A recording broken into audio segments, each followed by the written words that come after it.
majelis zikir manaqib Syekh Abdul Qadir Jilani setiap malam Kamis di tempat ini semata-mata la yusibana illa ma kataballahu lana, tidak akan terjadi sesuatu tanpa kehendak dari Allah. Nih majelis ini berdiri kehendak Allah, bukan kehendak saya. Kalau kehendak saya, ya Rob, lawang bikin majelis zikir di Jakarta keramaian. Betul apa enggak? Yang kalau ngasih uang sorbannya kagak 2 ribuan melulu. Betul enggak? Kalau mau milih. Tapi hidup itu bukan pilihan, ketentuan jodoh, pati, rezeki, ketentuan mutlak, hak prerogatif kuasa Allah, bukan pilihan kita.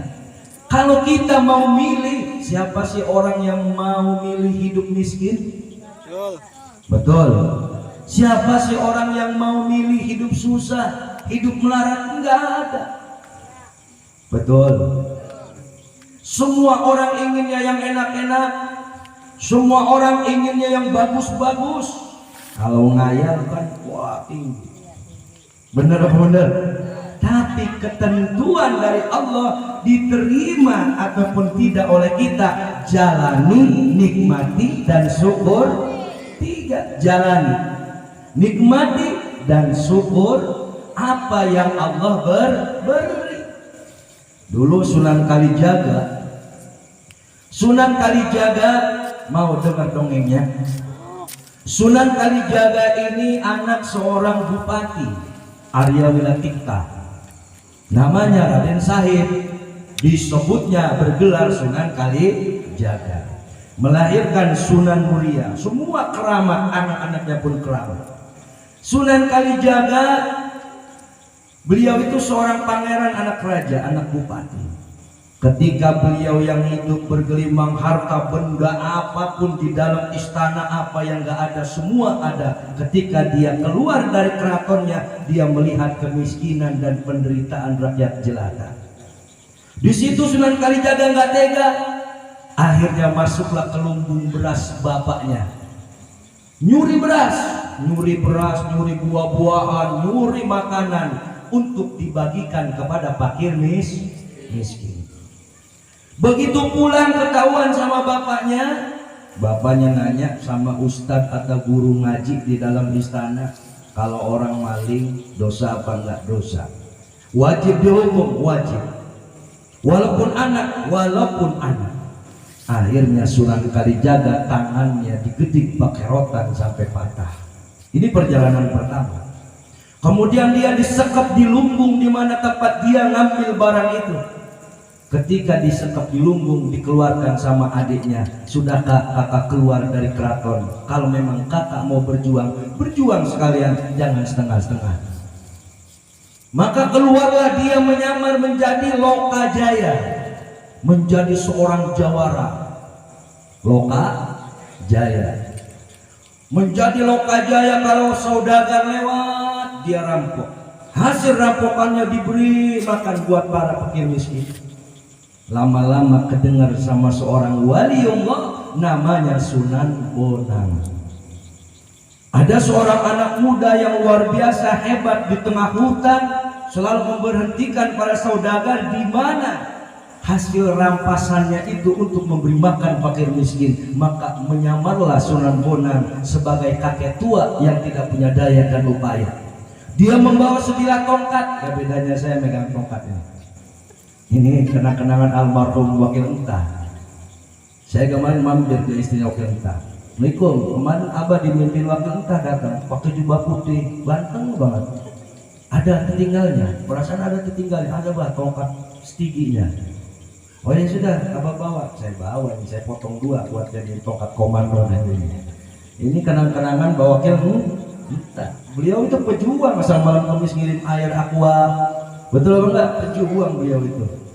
Oh mungkin pengen didoain, besok ngaji mak? Ngaji, alhamdulillah. Sunan Bonang nyamar, tongkatnya disulap menjadi emas, lewat jadi aki-aki, bawa tongkat dari emas. Begitu diintip sama Raden Said, Sunan Kalijaga, wah ini aki-aki tongkatnya emas, gua rampas. Dirampas tongkat dari emas, menangis Sunan Bonang. Kenapa? kamu berani rampok saya? Saya ini tidak punya daya dan upaya. Saya cuman punya sebilah tongkat, itu pun untuk saya menuntun berjalan. Kenapa kamu rampas nak? Karena tongkat aki-aki dari emas mau saya jual buat memberi makan orang yang pada kelaparan. Jangan nak, tanggung kalau tongkat dari emas itu. Tuh nak, lihat pohon aren. Itu pohon aren ditunjuk jadi emas semua. Ini kisah Sunan Kalijaga. Ditunjuk sama Sunan Bonang, itu emas. Jadilah emas semua. Akhirnya Sunan Kalijaga tergopoh-gopoh naik ke atas pohon aren, dipetik buahnya dari emas. Begitu mau dipetik, jadi buah semula, jadi pohon biasa.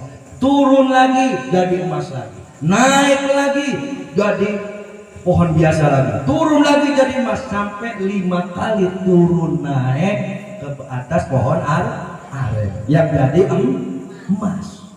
Akhirnya 5 kali dia nggak sanggup, sujud di depan Sunan Bonang. Ki, aki jangan bercanda apa Ki? Saya butuh Ki, bukan buat saya Ki. Buat siapa? Itu masyarakat banyak yang kelaparan Ki, banyak orang miskin di sana Ki. Akhirnya Sunan Bonang, bukan seperti itu caranya. Kalau kamu mau membela orang yang lemah, kamu berburu dulu.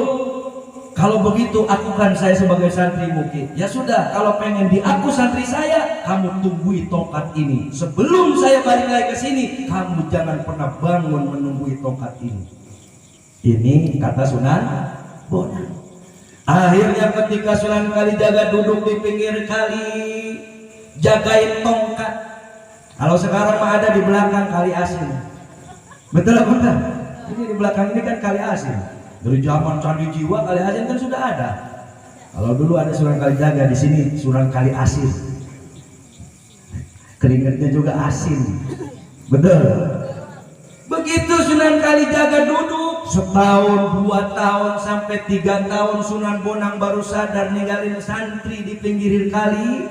Oh, ada santri saya Sunan Kalijaga. Akhirnya datanglah Sunan Bonang menghampiri Sunan Kalijaga Raden Said. Diajanin telinga sebelah kanan, dikomatin telinga sebelah kiri. Raden Said badannya penuh dengan akar, jenggotnya gembel sampai dada, sudah nggak kelihatan rupa manusia, kurus seperti orang mati di dalam duduknya. Dibangunkan oleh Sunan Bonang, bangunlah nak, saya sudah balik lagi ke sini. Begitu terbangun hidup lagi Sunan Kalijaga, disitulah Allah memberikan pangkat kewalian. Allahumma sholli ala Muhammad. Allahumma sholli ala Muhammad. Sehingga Sunan Kalijaga ini diberikan karomah oleh Allah dan menjadi wali yang sangat masyhur. Sampai anaknya Sunan Muria menjadi wali yang sangat kaya raya. Kalau jamaah pernah jarang Wali Songo, itu makamnya Sunan Muria itu di atas puncak gunung, jalannya itu 1,5 jam.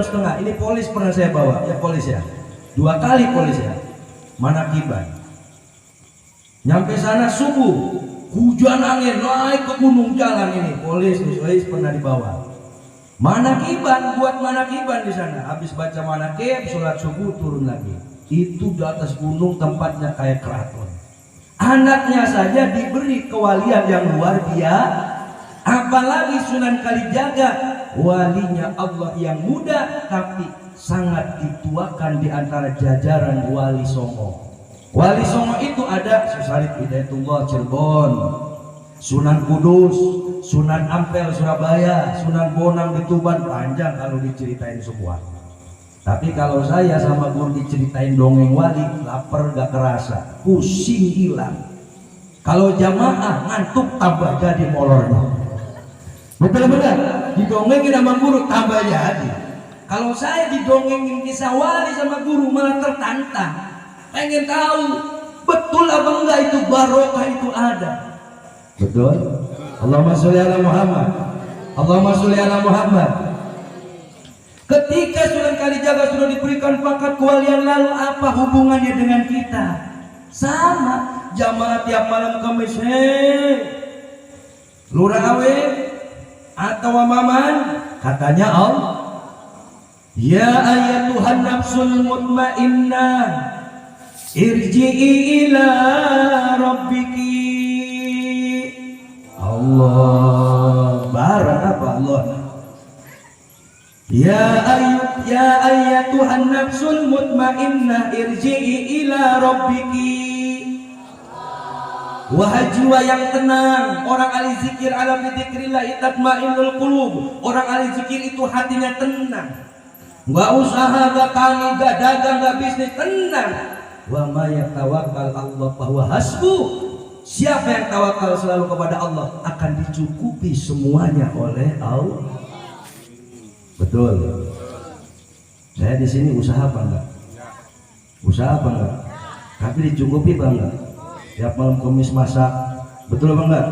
Biar jelek-jelek begini mobil 2, betul apa enggak? Walaupun di dalam gade, gade ditebus lagi. Benar apa enggak? Dari mana kalau bukan dari Allah? Irji ila rabbiki, kamu yang sudah tenang jiwanya kembali kamu ke jalan Tuhanmu. Kamu yang tadinya bekas penjudi, kamu yang tadinya bekas pemabuk, kamu yang tadinya orang yang lalai lupa kepada Allah, yang diurusin hanya usaha, ekonomi. Kembalilah kamu ketika diberi taufik hidayah dari Allah. Diberi hidayah. Jamaah ini orang yang diberi hidayah. Sadar gak dapat hidayah? Sadar gak? Kalau malam Kamis kalau nggak datang betah apa enggak? Nggak betah. Walaupun itu kedenger-dengerin dari jauh. Benar. Kembali kamu ke jalan Tuhanmu. Irji'i ila rabbiki radiyatan mardiyah, dengan hati yang ridho. Jangan ikut pikir cuman pengen lunas hutang doang. Jangan ikut pikir pengen kabul hajat doang, tapi ibadahlah kepada Allah semata-mata lillah bila rasul birasul, tulus karena mengharap cinta, kasih sayang dan ridho dari Allah. Kalau Allah sudah ridho, ibu saja sama suami sudah ridho dunia akhirat, sudah dibacakan 2 kalimat syahadat, jangankan di dalam kantong bang, di dalam celana saya pasrahin buat abang. Betul apa enggak? Karena sudah ridho.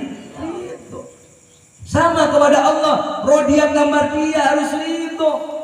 Fadkhuli fi ibadi, niatkan ibadah. Duduknya ibadah. Wajabat rahmati, wajabat mahabbati lil mutajalisina fiha, wajib rahmat Allah diberikan, wajib cintanya Allah diberikan kepada siapa? Kepada mereka orang yang mau duduk karena Allah. Duduknya saja diberi diberi jin, duduknya saja belum wiridan. Betul? Saya mah nggak bisa wiridan manakiban, saya mah capek ngantuk, duduk saja. Diampuni dosanya oleh Allah. Alhamdulillah. Fadkhuli fi ibadi wadkhulil jannati, maka masuklah kamu ke dalam surgaku. Kalau sudah ridho mau duduk di tempat ibadah karena Allah, kalau sudah ridho masuklah kamu ke dalam surgaku. Surga yang mana? Di akhirat ada surga, di dunia pun ada surga. Betul? Surga dunia tentrem rumah, surga dunia tentrem rumah, surga dunia punya anak yang soleh. Karena besok kalau kita sudah mati, 3 yang akan menyelamatkan ahli kubur: anak yang soleh, ilmu yang bermanfaat, dan amal kebaikan ketika masih hidup. Allahumma sholli ala Muhammad. 3. Kalau ibu setiap malam Kamis, li abi wa ummi astagfirullahaladzim, ya Allah ampuni dosa kedua ibu bapak saya, niscaya ibu bapak ibu selamat di sana. Kalau ibu bapaknya sudah selamat, anaknya pun akan ditarik oleh orang tuanya. Allahumma sholli ala Muhammad.